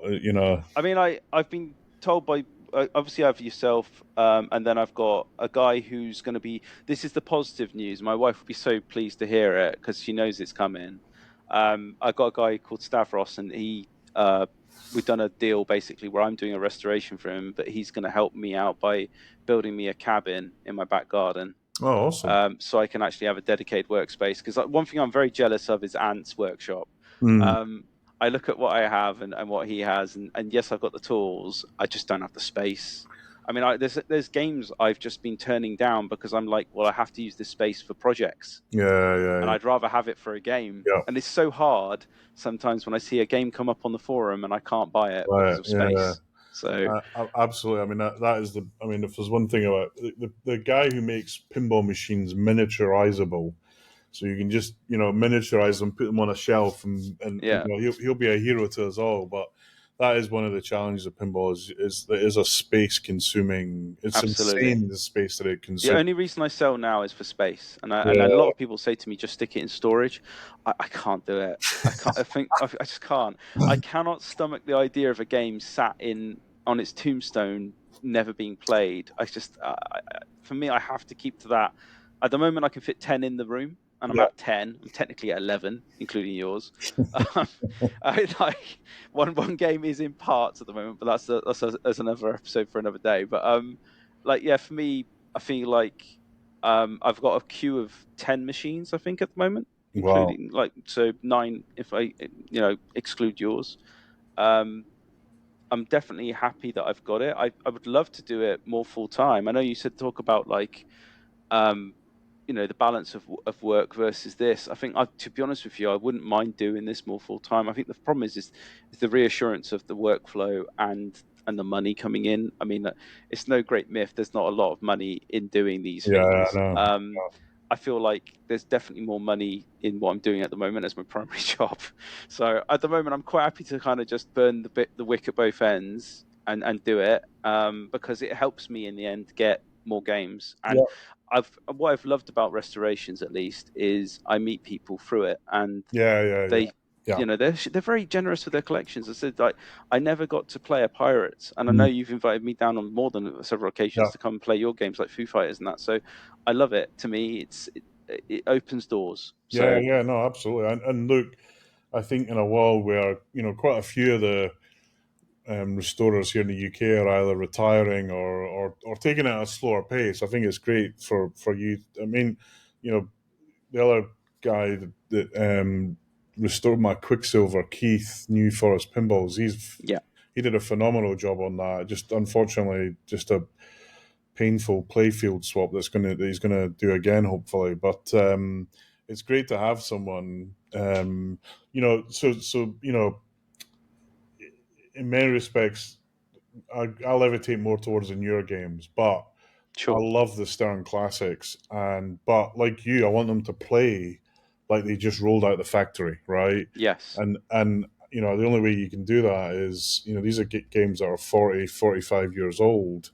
You've got to just bite the bullet and put the effort in, and it's great to have you and Keith, and there's a few others that do this work, because it's yeah. We're it's far it's and few between, but we do talk to each other. I mean, Ant, I talk on a regular basis too, yeah, and credit to him, he does like cabinet work that I would say makes even like high end pins look, yeah, yeah, not mediocre but the same. He's very good at what he does. I feel like, the difference between me and him, I suppose, is that where we focused more on the artwork. So, I've touched on it before, but Holly's very good at doing artwork for a lot of the stuff we've done. We did a custom back glass for our Dracula. yeah, We've got a custom retheme going on at the moment for another game, which we'll talk about another time. But she's doing the whole art. She's doing the playfield. She's doing the cabinet art. She's doing the back box.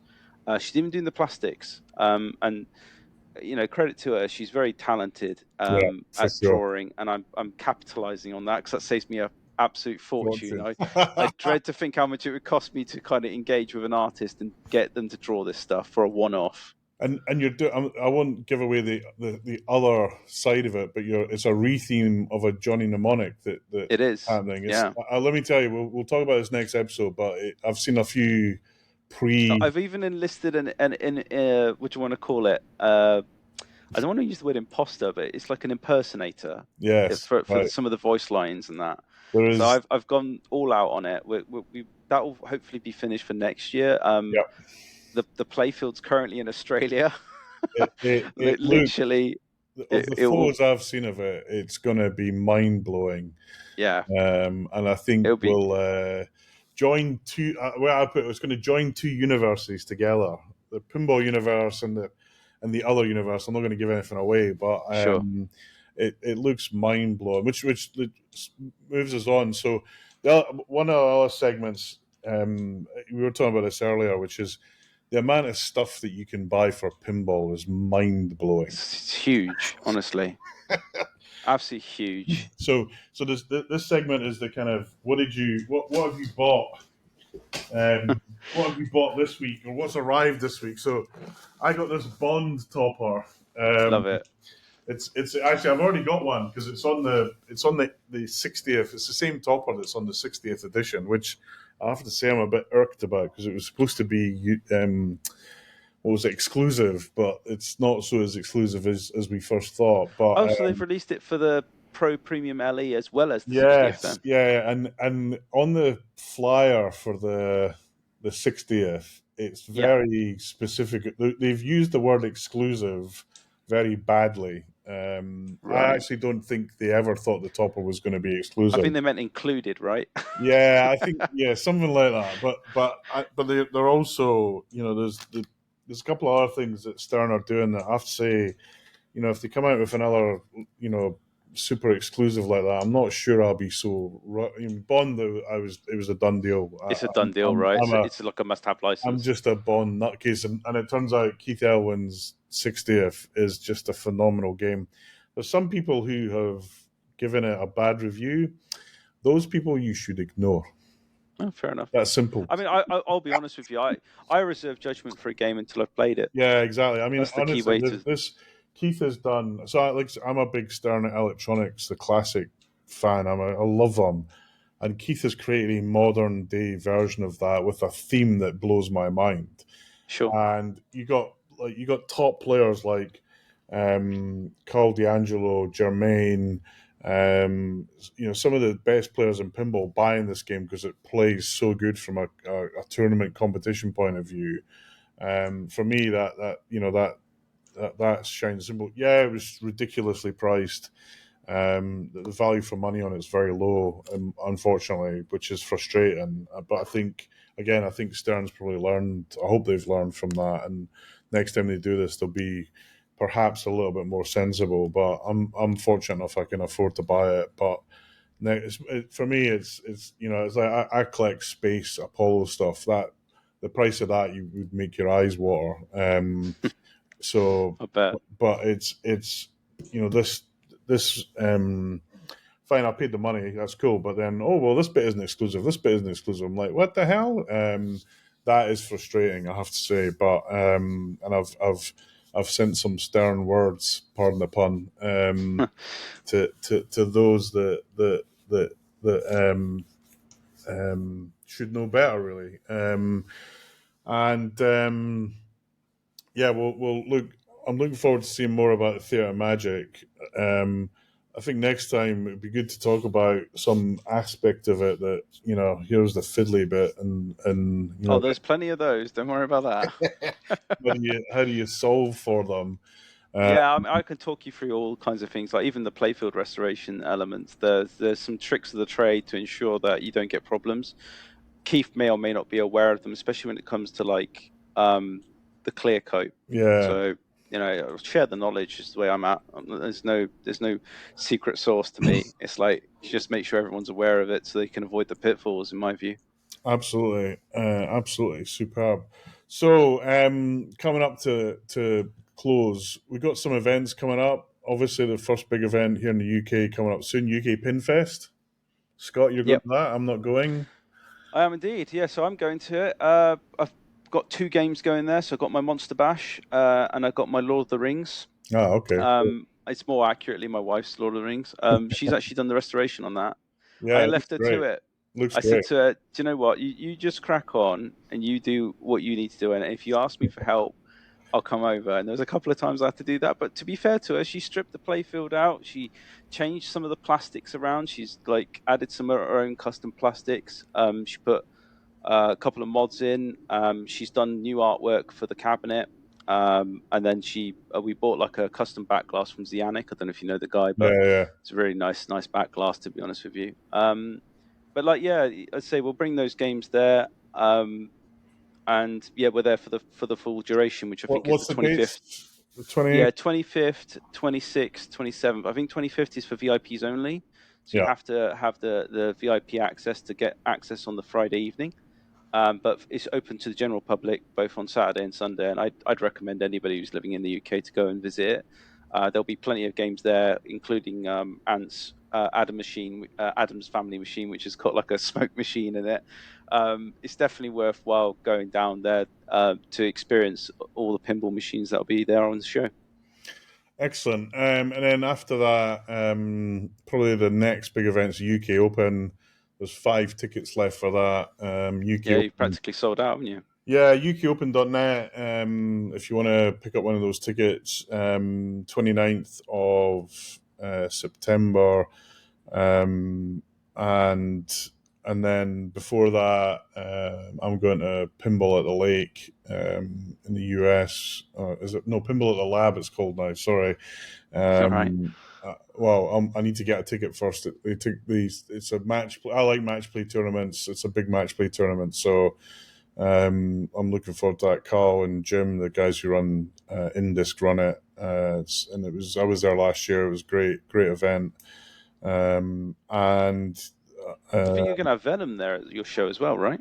I'm hoping to. So frustratingly, and I'm probably a bit stupid on my part, but if you think so, they're launching it now. The Yeah, event's October, so I'm thinking I'll easily get a game.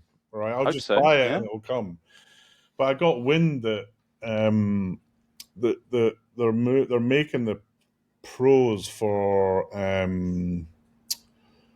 what is it, the location people in Yeah, August. operators first. Yeah, Yeah, so this is what Stern do. It's a good thing because people get to play the game quickly. So on location. Yeah. the operator ones go out, the pros, in August. In fact, I think next week they're going to start shipping.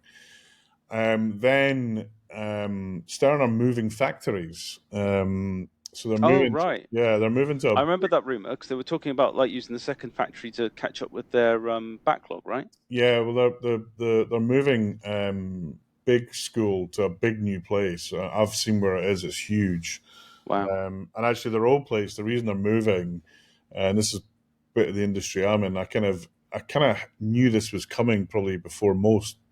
The Stern's old factory is surrounded by data centers. And their old factory is going to be turned into a data center. Oh, Um, really? yeah, and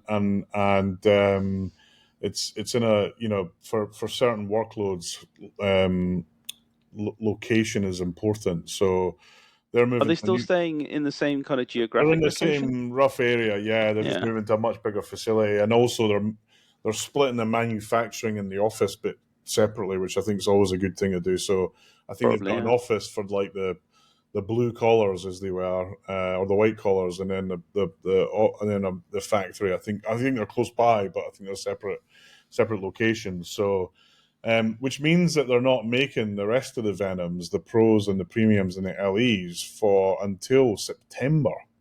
Oh, Which I was like, so I don't think so. I thought my LE would arrive in plenty of time. If you know, yeah. Because I must admit, it's normally the case, isn't it, with yeah, Stern? They announce their latest release, and then they're out. They back up their orders really quick succession.